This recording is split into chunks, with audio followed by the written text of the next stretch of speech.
4 बजे तड़के उठो, भगवान का नाम स्मरण करो, जल पियो, शौच जाओ, स्नान करो, 2 किलोमीटर दौड़ो, 10-15 मिनट दंड बैठक मारो। अभी देखो शरीर चमकने लगे, अभी पवित्र भोजन पाओ। ये पिज्जा बर्गर खा करके, चाउमीन पाउमीन खा करके थोड़ी कोई स्वस्थ होता है। आजकल की यही सब खा रहे, बाजार का खान पान पसंद है, होटल का खान पान पसंद। अरे आधा किलो माठा, 100 ग्राम मक्खन और 4 रोटी, पाव देखो अभी ना कैसे होते हो। हम भगवान के अंश हैं, उनके बच्चे, हम कुछ भी कर सकते हैं। आप ये बात सब लोग बैठा लीजिए, कोई आकाश से पैदा नहीं होता, सब उसी जीव स्वरूप से आते हैं, ईश्वर के अंश। सब कुछ कर सकते हैं। जब नारायण नर बन सकता है तो नर नारायण बनने में कोई संशय नहीं। आप चलो तो, पर आप भजन न करो, विषय सेवन करो तो बात है। नीचे सीढ़ी से शुरू करो और ऊपर तक जाओ, फिर नीचे आओ, फिर ऊपर 11 बार करो, देखो पसीना आ जाएगा। ब्रह्मचारी बनना है तो ब्रह्मचर्य पचाने के लिए भी तो चाहिए ना। अब आधा घंटा पद्मासन 30 मिनट कोई बहुत नहीं होता। बैठ करके आप प्राणायाम, अनुलोम विलोम, आपका शरीर स्वस्थ रहेगा। जैसे हम शास्त्र स्वाध्याय करते हैं उसी भावना से आप विद्या, आप देखो अगर स्मृति आपकी प्रवीण ना हो तो बताना। जब ये मन आपको किसी भोग के लिए आकर्षित कर रहा हो तब देखना कैसा वो सुख देता है, और जब आप उसी भोग को भोग रहे होंगे तब देखना फिर लगता है कि वो तो जो चिंतन में था वो तो समझो शारीरिक क्रिया से ज्यादा घातक मलिनता पैदा करता है मानसिक भोगों का संयोग। उसमें विषयों की विशेष आसक्ति पैदा हो जाती है। खूब कर्तव्य कर्म करो, जो पढ़ाई लिखाई नो हर प्रयास करो, आज नहीं तो कल सफलता मिलेगी। ऐसा तो नहीं कि इतना भाग्य में लिखा है कि हम असफल होते ही चले जाएं। ऐसे में निराश भी नहीं होना। हमें भाग्य बदलने के लिए मानवदेह मिली, हम प्रयास करेंगे, आखिरी दम तक प्रयास करेंगे, सफलता तो मिलेगी। खूब मेहनत कीजिए, परिणाम अगर एक बार सही नहीं आ रहा, 2 बार सही नहीं आ रहा तो आखिरी में आएगा ही। ये संसार संघर्ष से जीता जाता है, इसमें संघर्ष करना पड़ेगा। तो जो जितना मेहनती है, जितना पुरुषार्थी, उतने आगे निकलता है। वीरों की बात सुनो तो जय गिर चरण जय हनुमंता, चले सुगा पाताल तुरंता, जिम अमोघ रघुपति कर बाना, ये बात चले हनुमाना, बाल ब्रह्मचारी हनुमान।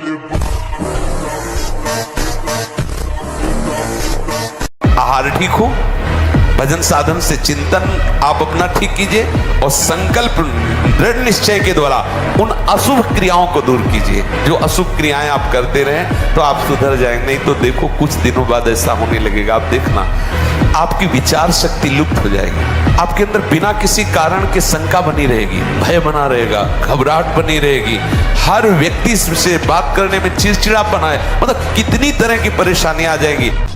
ये हम आपको पक्की बात बता रहे हैं। जब हमारा ब्रह्मचर्यहीनता जितनी बढ़ती चली जाएगी तो ओवर थिंकिंग उतनी बढ़ती चली जाएगी और निगेटिव चिंतन बढ़ता चले जाएगा। तो उसको जहाँ विश्राम है उसका नाम डिप्रेशन। और जब हम ब्रह्मचर्य से रहेंगे, पवित्र आचरण करेंगे, पवित्र भोजन, तो हमारा पॉजिटिव चिंतन होगा। तो हम विपत्ति में भी जहाँ हमें फंसना चाहिए वहां भी हम निकल जाएंगे पॉजिटिव चिंतन के प्रभाव से। हस्त मैथुन एक ऐसी क्रिया है जिसको किसी दवा से नहीं रोका जा सकता। भाई अमुक चीज नहीं खानी है वो आपको नहीं खानी है, अमुक क्रिया नहीं करनी है वो आपको नहीं करनी है, तो आपको सुधरना पड़ेगा। इसीलिए तो कह रहा हूँ, इसमें ना तो कोई वैद्य काम कर सकता है, ना कोई गुरु काम कर सकता है। कई बार हमने बताया है कि अगर हम प्रातःकालीन 2-3 किलोमीटर दौड़े, आधा घंटे व्यायाम करें, स्नान करके थोड़ा नाम जप करें, और ये नियम लें कि कभी भी हम हस्त मैथुन नहीं करेंगे। हम भगवान के अंश है। अगर इस जन्म में काम पूरा नहीं हुआ ना तो अगला जन्म होगा तब पूरा करूंगा। अविनाशी हूँ, मुझे थोड़ी कोई मार सकता। शरीर छूटेगा, दूसरा शरीर मिलेगा, फिर भी भजन करूंगा और भगवान को प्राप्त होगा। आपकी उपासना क्या हो रही है? आपकी उपासना का परिणाम है आपका स्वभाव बदले, आपकी उपासना का परिणाम है आपके आचरण बदले। महादेव जी कहते हैं ब्रह्मचर्य अर्थात वीर्य धारण करना महान उत्कृष्ट तप है, भगवत प्रसन्नता का प्रधान हेतु है। इससे बढ़कर कोई तपश्चर्या तीनों लोकों में प्रसिद्ध नहीं है। जो ऊर्ध्वरेत्वा अखंड ब्रह्मचारी है वो पुरुष नहीं, वो साक्षात भगवत स्वरूप महादेव है। और ब्रह्मचारी के नेत्र बोलते हैं, जैसे जंगली सिंह के नेत्र है, ऐसे ब्रह्मचारी के नेत्र, उसके नेत्र में पावर होता है, एक दबाव पक्ष होता है। वो जिस पर नेत्र डाले तो एक बार झुक जाए सामने वाले के लिए, ब्रह्मचर्य का ऐसा पावर है, देवलोक सहित समस्त देवता उसे नित्य नमस्कार करते हैं जो ब्रह्मचारी होता है। कोई एक बच्चा जब उससे परिचय प्राप्त हुआ तो उसने बताया हमारे 9 गर्लफ्रेंड हैं। अच्छा, अब जब 9 हैं तो अब उनके भी कई होंगे बॉयफ्रेंड, अब उनके संबंध कैसे हैं अब ये तो हम नहीं जानते ना।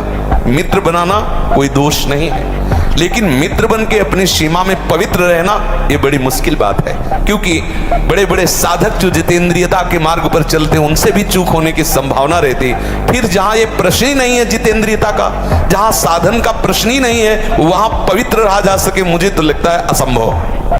जो ब्रह्मचर्य से युक्त होता है उसकी संकल्प शक्ति बढ़ती है। भले आप मांस खा के मोटी चर्बी और आप व्यायाम करके दिखा सकते हैं कि देखो मैं ब्रह्मचर्य क्षीण करता हूं लेकिन बलवान हूं, लेकिन आप आत्मशक्तिहीन है। वो आपका मोटा हो जाना बलवान नहीं है, आपके सुंदर सुंदर मांसपेशियां निकल आना वो बल नहीं है। आप शक्ति बलवान वो है जो आए हुए आंतरिक वेगों को सह जाए, आए हुए आंतरिक वेग को जो सह गया वही बलवान है। कि मन, वीर और प्राण तीनों का एक कनेक्शन है, एक ही कनेक्शन है। अगर हमारा वीर ब्रह्मचर्य ठीक है तो मन शांत और एकाग्र रहेगा और प्राण बलवान और सूक्ष्म रहेंगे। अगर वीर कमजोर हो गया तो मन चंचल अशांत और प्राण स्थूल और बलहीन हो जाएंगे। नहीं, 4 दिन का भैया ये शरीर है, 4 ही दिन का समझो। इसके बाद जो जमीन जायदाद, ये धन संपत्ति, ये तेरी सुंदर सुंदर भोग सामग्रियां, स्त्री आदि और तेरी संपत्ति के उत्तराधिकारी आदि, ये केवल इंद्रजाल है, इंद्रजाल स्वप्न है। स्वप्न इंद्रजाल अवत पश्यत, देख ये केवल स्वप्न है, जाग जा। समझने वाले क्या समझते हैं, हमको क्या फर्क पड़ता है, हम क्या है, हमारी समझ ठीक होनी चाहिए। आप समझ रहे हैं हमको लोग क्या समझते हैं, इसके लिए हम जीते हैं क्या? हमारी क्या समझ, ये बात समझ के जीना चाहिए। हम धर्म से जीते हैं, हमारी समझ भागवतिक है। अब तुम क्या समझते हो, तुम्हारी समझ है, हम तुम्हारी समझ से थोड़ी जीते हैं, हम अपनी समझ से जीते हैं। हमारी बात समझ रहे हो? हाँ, किसी की समझ के गुलाम नहीं है। वीर पूरे शरीर के रक्त के साथ है, उसी से आपकी हड्डियां मजबूत होती हैं, उसी से आपका शरीर बलिष्ठ होता है, उसी से आपके मन को पवित्र विचारों में चलने की सामर्थ्य मिलती है। ये जो कहते हैं ना कि हम नहीं चल पा रहे हैं, हम भजन नहीं कर पा रहे हैं, आप कमी को पहचानिए। शरीर के भीतर जो मनोवाह नाम की एक नाड़ी है, ये मंथन कार्य करती है। जे ही आप कामासक्त हुए चिंतन किए तो पूरे शरीर से, जैसे दही के मंथन से वो घृत निकाल ले, वैसे ये मनोवाह नाड़ी काम करती है। ये पिज्जा बर्गर खा करके, चाउमीन पाउमीन खा करके थोड़ी कोई स्वस्थ होता है। आजकल की यही सब खा रहे। आप लोग जीना नहीं जानते हो। अगर जीना सीखो, 4 बजे तड़के उठो, भगवान का नाम स्मरण करो, जल पियो, शौच जाओ, स्नान करो, 2 किलोमीटर दौड़ो, 10-15 मिनट दंड बैठक मारो। अभी देखो शरीर चमकने लगे। अभी जिसको ब्रह्मचर्य धारण करना है, ध्यान देकर सुनिए। सबसे पहला कार्य उसकी दिनचर्या में, चाहे बच्चा हो, चाहे जवान हो या जो कोई भी हो, प्रातः 4 बजे बिल्कुल जग जाना चाहिए। और जो 8-10 बजे तक सोता है वो कोई भी हो, ब्रह्मचारी रह ही नहीं सकता, ब्रह्मचर्य रह ही नहीं सकता। वो स्वप्न दोष का शिकार होगा, वो नाना प्रकार की कुचेष्टाओं का शिकार होगा पक्का, क्योंकि बुद्धि को सत्य प्रकाश की तरफ प्रेरित करने वाले भगवान भुवन भास्कर हैं। वो पधार रहे हो, आप सो रहे हो सैया पे, आपकी आयु, श्री, कीर्ति, बल सब नष्ट होगा।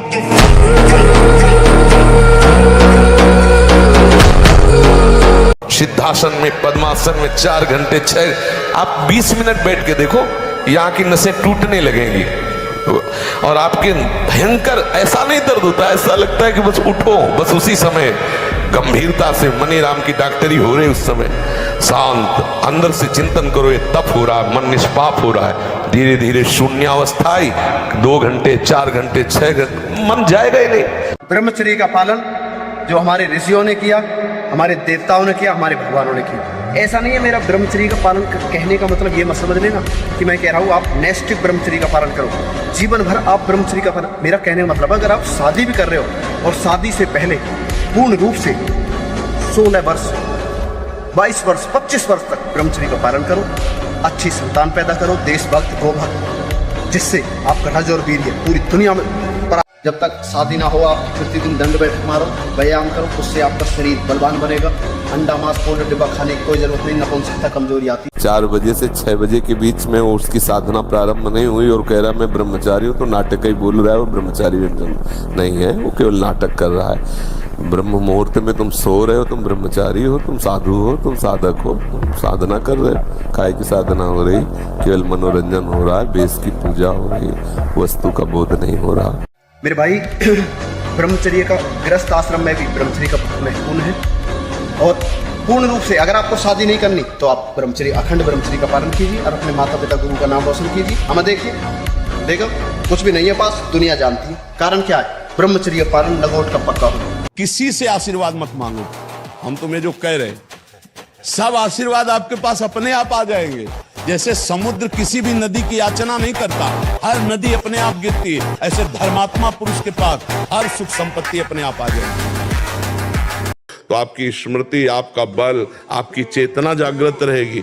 बड़े से बड़ा दुख सहने की सामर्थ्य आती है ब्रह्मचर्य में। ब्रह्मचर्य अध्यात्म पावर पुष्ट, ब्रह्मचर्य संकल्प पावर पुष्ट, ब्रह्मचर्य सर्दी गर्मी बरसात पीड़ा इनको सहने की सामर्थ्य उसमें आती है। इसलिए हमारी प्रार्थना है कि अगर वास्तविक जीवन सही आनंद में जीना है तो ब्रह्मचर्य नाम जप,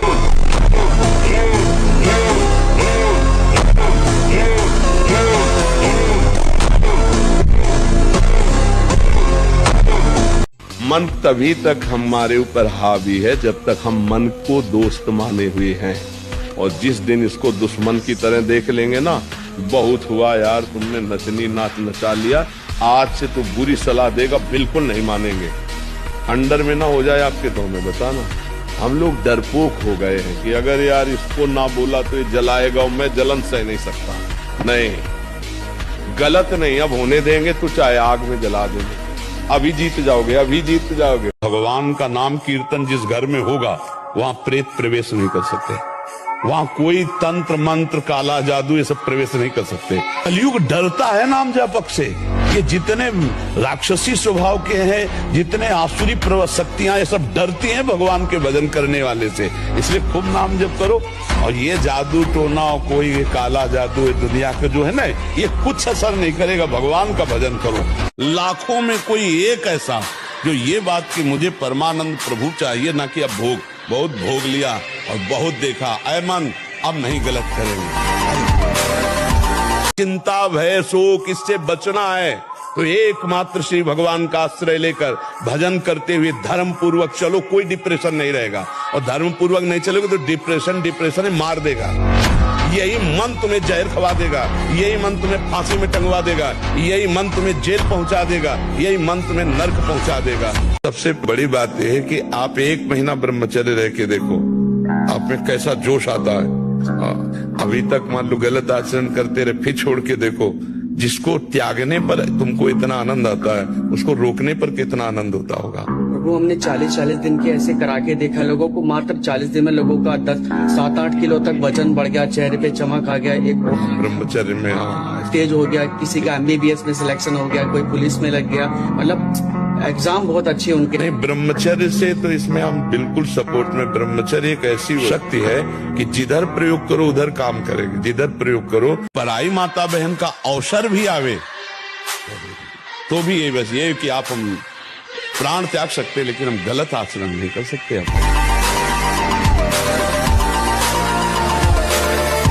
साधक हो, जहां मन आया वहां तुम्हारी नेत्रेंद्री जा रही, जो मन आया श्रवणेंद्री से सुन रहे, जो मन आया वाक्येंद्री से। ये क्या है? साधना हो रही है। बहुत सावधान। इन दुष्ट इंद्रियों पर शासन करने का अवसर हमें दिया है भगवान। इनको स्वतंत्र छोड़ने का, इनको मनमानी आचरण करने का नहीं दिया। साधु होके या भक्त होकर, वैष्णव होकर, भगवत मार्ग के पथिक होकर इंद्रियों को ऐसे मत छोड़ो, बहुत शासन में रखो। अब कलयुग का प्रभाव बढ़ता जा रहा है। बोलेगा शास्त्र वास्त्र कुछ तुम्हारे कहने से होगा। देखो अभी आप खड़े हो, हमें माँ बहनों की गालियां दो तो हम हाथ जोड़ेंगे और अंदर से सोचेंगे प्रभु हमारे धैर्य की परीक्षा दे रहे, मुस्कुरा देंगे। तो आपको लगेगा मैं बाबा को दबा के चला गया। दुखिया को न सताइए, दुखिया देगा रोए।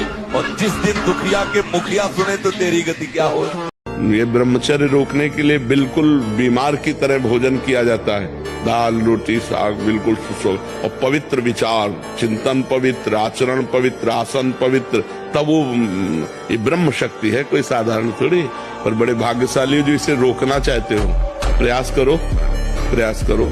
देखिए, आप शाकाहारी लोगों के लिए सब्जी इसीलिए है कि हम मांसाहारी लोग हैं, तो तुम चल रहे हो जैसे सत्य और झूठ, अंधेरा और उजाला, ऐसे ही। तो बढ़िया है, तर्क उनका बढ़िया है, तो उनके लिए नरक भी बना है, उनके लिए विपत्ति भी बनी है। और फिर गाड़ी में जलेंगे, पहले आग लगेगी और गेट खुलने वाले जो लॉकर वो पहले नष्ट होगा, क्योंकि कोई खोल ना सके, और फिर चिल्लाते हाँ वही है। उनको लोग क्या समझते हैं, इसके लिए हम जीते हैं क्या? हमारी क्या समझ, ये बात समझ के जीना चाहिए। हम धर्म से जीते हैं, हमारी समझ भागवतिक है। अब तुम क्या समझते हो, तुम्हारी समझ है, किसी की समझ के गुलाम नहीं है हम। ये जीवन मस्ती के लिए मिला, किसी समझ के लिए नहीं, समझ रहे? हम अपने सत्य की मस्ती में हैं। तुम हमको क्या समझते हो, इससे हमें कोई फर्क नहीं पड़ता। हम क्या समझ करते, इससे फर्क पड़ता है। कोई भी दोष, शुक्र शनिचर राहु केतु, कुछ किसी की ताकत नहीं कि भगवान के नाम जप करने वाले का बाल बांका भी कर सकते।